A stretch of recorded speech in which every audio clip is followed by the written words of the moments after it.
Hello friends, welcome to study circle. आज के तुम्हारे पढ़ानो टपिक हलो सिलिया।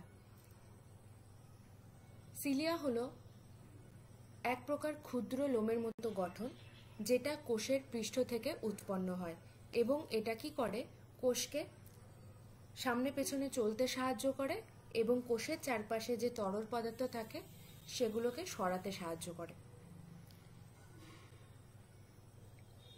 एककोषी प्राणी जेमन प्यारामेसियाम एदेर देहे अनेक सिलिया थाके। देखो देहेर चारपाशे अनेक सिलिया रयेछे। तो এই সিলিয়াগুলোকে আমরা যদি একটাকে নিই তাহলে আমরা সেটাকে বলবো সিলিয়াম, অর্থাৎ একটা সিলিয়াম আর অনেকগুলোকে বলছে সিলিয়া। এই সিলিয়া আমাদের হিউম্যান বডিতেও থাকে। কোথায়? ফুসফুসে। কি করে না মানুষের শ্বাসতন্ত্রে সিলিয়া মিউকাস এবং অন্যান্য কণা ফুসফুস থেকে সরাতে সাহায্য করে। সিলিয়াকে আবার দুভাগে আমরা ভাগ করতে পারি। একটা হচ্ছে মটাইল বা গতিশীল সিলিয়া, আর একটা হচ্ছে প্রাইমারি সিলিয়াম বা নন মটাইল বা অগতিশীল সিলিয়া।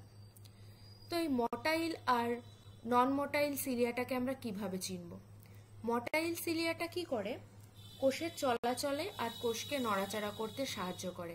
এক্ষেত্রে আমরা দেখব মটাইল সিলিয়াটা স্ট্রাকচার হচ্ছে 9+2, অর্থাৎ এদের বডিতে ডাবল মাইক্রোটিউবিউলিন তন্তু এবং মাঝখানে এক জোড়া মানে দুটো মাইক্রোটিউবিউল থাকে, তাই একে বলা হয় 9+2 বিন্যাস। আর এর চারিপাশে যে 9 জোড়া মাইক্রোটিউবিউলিন তন্তু থাকে সেটা ডাবল মাইক্রোটিউবিউলিন, যেটা ডাইনিন নামক প্রোটিন দিয়ে যুক্ত থাকে। ঠিক আছে, এই যে ডাবল মাইক্রোটিউবিউলিন এটা ডাইনিন নামক প্রোটিন দিয়ে যুক্ত থাকে। আর যেটা নন মটাইল বা প্রাইমারি সিলিয়াম, এদের কাজ হচ্ছে সংবেদী অঙ্গ হিসেবে এরা কাজ করে এবং কোষের যে বিভিন্ন কার্যকলাপ সেগুলোকে নিয়ন্ত্রণ করে। এগুলোকে আমরা চিনতে পারবো কারণ এর মাঝে দেখো যে একজোড়া মাইক্রোটিউবিউল সেটা নেই, অর্থাৎ প্রাইমারি সিলিয়ামের স্ট্রাকচার হচ্ছে 9+0। আর উদাহরণ তো বললাম, এককোষী প্রাণীদের দেহে থাকে যেমন প্যারামেসিয়াম, আর মানুষের দেহের ফুসফুসে থাকে। তাছাড়াও এরা কোষ বিভাজনে সাহায্য করে, অনেক ক্ষেত্রে রোগ প্রতিরোধে সাহায্য করে।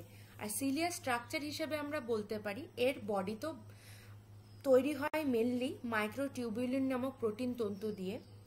যেহেতু এটা কোষের পৃষ্ঠে আটকে থাকে তাই তার একটা সিলিয়ার একটা রুট রয়েছে। তো সিলিয়াটা এই পর্যন্ত। ভিডিও ভালো লাগলে অবশ্যই চ্যানেলটাকে